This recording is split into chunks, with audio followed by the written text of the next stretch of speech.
bugai agi bugan ayo Bukai aginaya. Bukai aginaya. agina anai bugan ayo nai umo popea edu nuana at udi anut mga mongo di maana ana alihi ni uyu gambuga na ay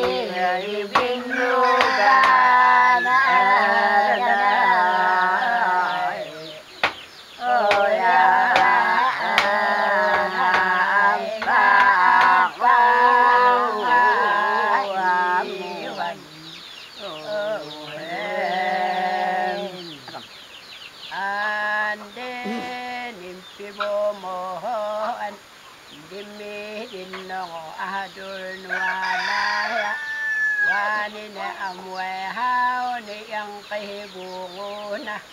Ambayong na'y ginurhat danay inikulumon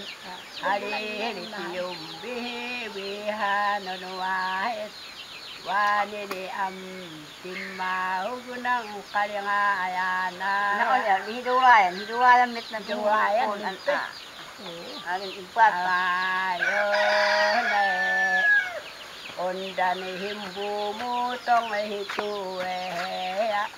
buga na aliyo na umanin pebo impayang yang haanay hindi tagunon hahonoan maang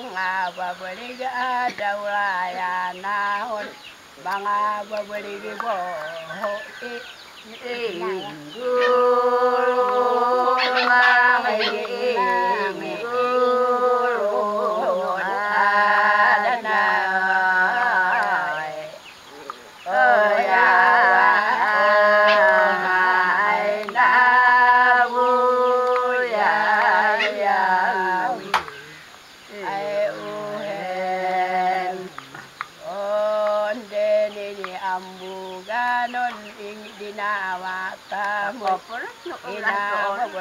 daon tinuugmong ipayamun dienom na'y inababaligi ada inoy dawaya naya inguro no tadamunan na odam panaguwa naya aliyon day mumbangad taute limawagaan iman dawi pundaran anahi hinaon dinona naong mayanina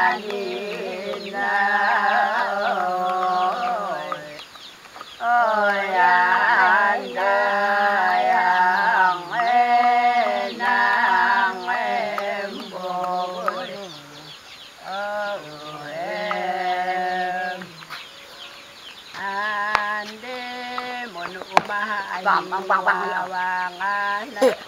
tawanganan bawang taguan linahanay lima lang ang ginom tatawanilian nayanam pero ayumon linahan ayu magaya pumito mohoan paliwan yung pundangan nayan punyian yang di daluay akapawanan dadakadakenean alayo daydanay pundawanan yung mohodawlayan nayan ayan day panrungam biya ayonay ayo tu panulungan yun aliyo natubong ugungonomin aliyo ada gulayan mite ano kaya na amin makapawan dahakapawanan damot ginuhulya mong biyendam mga babali ahadawaya na at buhodi ingurunat lemon buga ng ginawa sa mo ang tinugong ipay mo mambiyeno mo sa paliwan hino mo at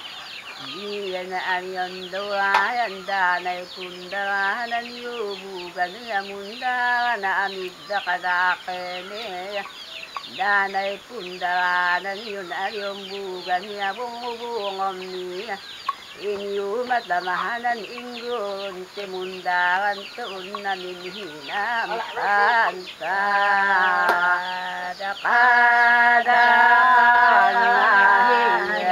na agapaw anda numpayaw anda oyadu akada enema aruhen naurayam monhinan itutong ene abarigi igindi mo at tabuyo kabaambayo gugugan at buho di adinayat maduhunan ni inababarigidi no ni inambayo gumuaginaan na ibugan yang orona tadi mundurayan na anyonay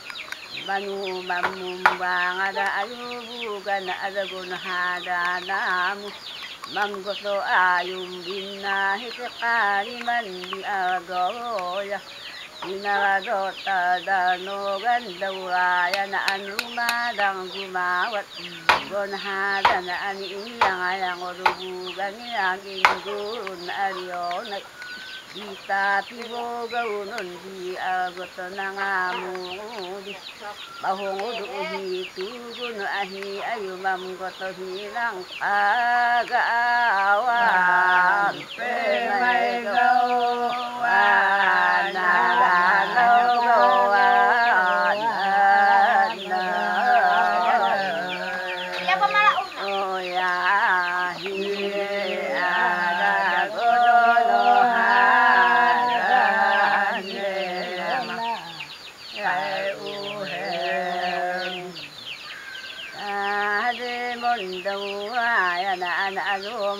Rinahat Umpado ngomonan rinahayumota Munhi anayumoho Nakakapawana at Ginurutade mo ayumamayahabugan na anyayanay Pantunda maagi ay dingguho na ang kumana paugonan Pambuka hanawan niliyundaran niya pariwan niya dorem tanta Pada kalahi na nagapaw Anda nung paypayaw Anda Takbaki Oy anju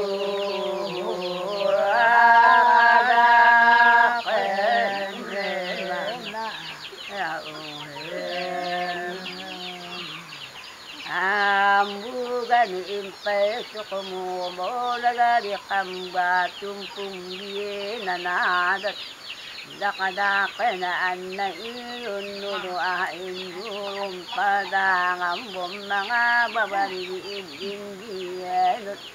Tapayan daw awam mambuganon niyayanay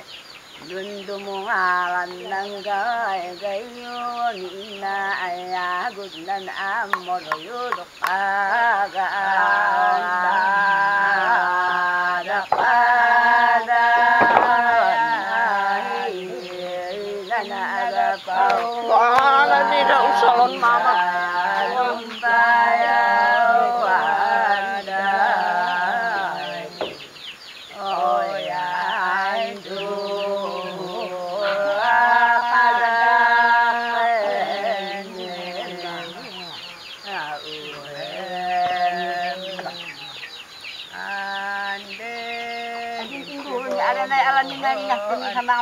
Sigurun niya ariyo na ibang adumubugan na Hinahayabugan na ariyo na oti ibang adamoy Sigurwa na niya di man diniing gulunusi may di mga doon ana aliyo na te pinahakenaan mumbang adaan hapito no agien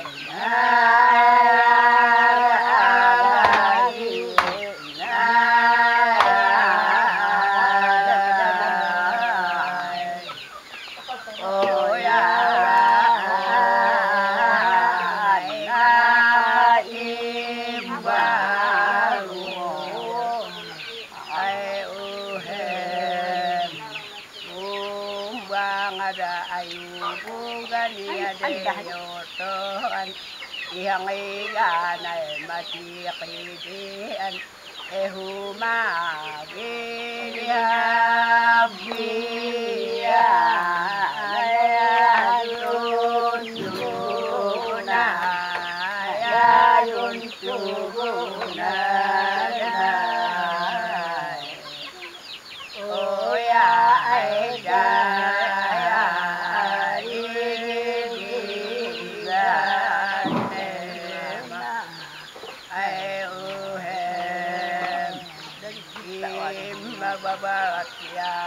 ini ang mga buluya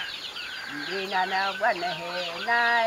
nababali ang inay ogo na rin ang gamagam giniliang aliyo na hani abudot na igor hatayan ini po ginayaya ini ang ayang odomun aliyo na mumbang ada dola yudna yang iban ana aliyo na otegi aliyo yunuan udigi yamunuan maana tadongonan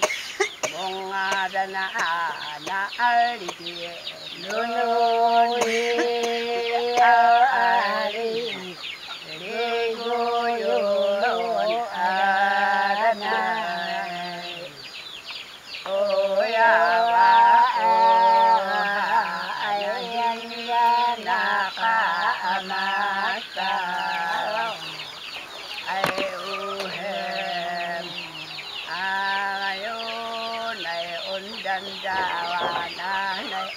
Nundawana ayagini yang aliona mariahan aliona oti ihano muata muno akapawana na Tuhan dola yudna yang bana anaginayan aliona kumbuhan hiya mumbangat ana aliona tina uluna panaguan an hapito no agie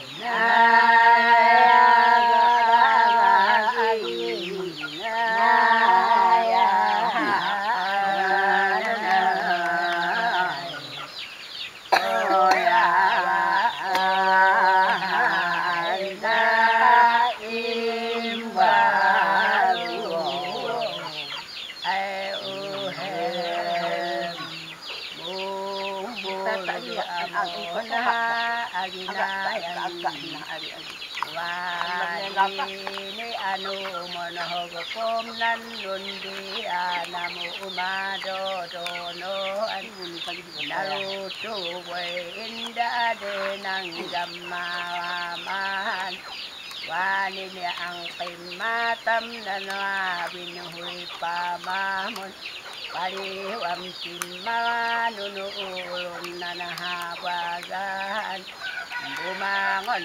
umadodon na lutun inda ade na magamamamot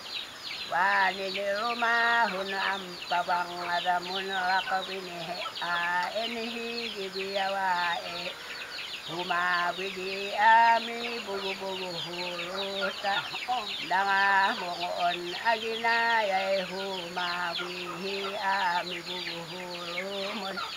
wanina amma bahel anho boya munday yukuduk gomo ya dahabiya nayadun